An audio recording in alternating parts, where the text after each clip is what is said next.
सोबत असेल जाणीव। रोखोक बातम्यांसाठी पाहत राहा जाणीव मराठी। होऊ दे जाणीव। लाईक करा, शेअर करा आणि सबस्क्राइब करा आपल्या हक्काचे चॅनल जाणीव मराठी। संयुक्त पुरोगामी मंच जिल्हा सातारा च्या वतीने सन्माननीय राज्यपाल महोदय, महाराष्ट्र राज्य व माननीय मुख्यमंत्री महाराष्ट्र शासन यांना जिल्हाधिकारी सातारा यांच्याद्वारे विशाळगड प्रकरणाच्या तीव्र भावनांचं निवेदन आम्ही त्यांना दिलेलं आहे। प्रश्न असा आहे की हे सगळं घडत असताना विशाळगड दहशतवाद प्रकरणी कठोर कारवाई होणार का, हाच एक निवेदनाचा प्रश्न आहे। एकूण भाग असा आहे की त्या मोहिमेमध्ये, अतिक्रमण विरोधी मोहिमेमध्ये जे सरकारचं काम आहे ते सरकार बाह्य घटकांनी ज्या हिंसक पद्धतीनं केलेलं आहे त्याचे परिणाम त्या स्थानिकांना भोगावे लागलेले आहेत। मग शासन म्हणून त्या ठिकाणच्या लोकांची जीवित वित्त संरक्षणाची जबाबदारी त्या जिल्हा प्रशासनाची नव्हती का, याबद्दल सगळे इनपुट जे आहेत ते गुप्तचर खात्याने जिल्हा प्रशासनाला दिलेले असताना देखील ते प्रकरण घडलंच कसं, हे घडवण्यामागे काही राजकीय उद्दिष्ट जी आहेत ती निश्चितपणे उघडकीला आलेली आहेत। त्या ठिकाणी ज्यांनी त्या मोहिमेचं नेतृत्व केलं असं म्हणतात सन्माननीय माजी संसद राज्यसभा सदस्य, त्यांची एक वैधानिक जबाबदारी होते की आपण कोणत्या बाजूने असायला हवं होतं। आणि त्याचबरोबर त्या ठिकाणी शाहू महाराजांना तिथले खासदार जे आहेत शाहू छत्रपती यांना ज्या पद्धतीनं रोखलं गेलं ते सुद्धा अतिशय निषेधार्ह आहे। त्या उपर जाऊन त्यांनी तिथल्या नागरिकांना मदतीचा आणि दिलासा देण्याचा जे तिथल्या इंडिया आघाडीनं प्रयत्न केलेला आहे ते योग्यच आहे।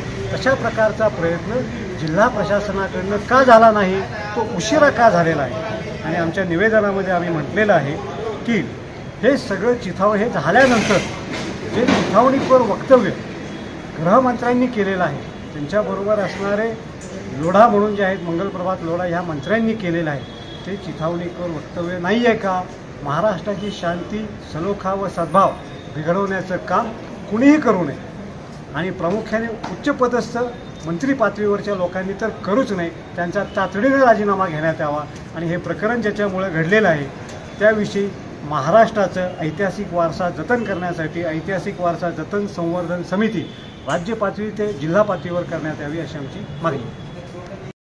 परिवर्तनवादी संघटना समन्वय समितीच्या वतीनं आज सातारच्या जिल्हाधिकारी यांच्यामार्फत मुख्यमंत्र्यांना दिनांक 14 जुलै रोजी विशाळगड आणि गजापूर या ठिकाणी झालेल्या हिंसाचाराच्या अनुषंगानं काही मागण्या करणारं निवेदन देण्यात आलेलं आहे। या निवेदनात आम्ही एक मागणी केलेली आहे की या प्रकरणी सखोल चौकशी न्यायालयीन पद्धतीनं व्हावी, न्यायालयीन चौकशी करण्यात यावी अशी एक आम्ही मागणी केलेली आहे। त्याचबरोबर दुसरी मागणी अशी आहे की चिथावणीखोर भाषण केल्याबद्दल कोल्हापूरचे छत्रपती संभाजीराजे, त्याचबरोबर शिवप्रतिष्ठान हिंदुस्थानचे मनोहर उर्फ संभाजी भिडे आणि संबंधित इतरांवर कठोर कायदेशीर कारवाई करावी।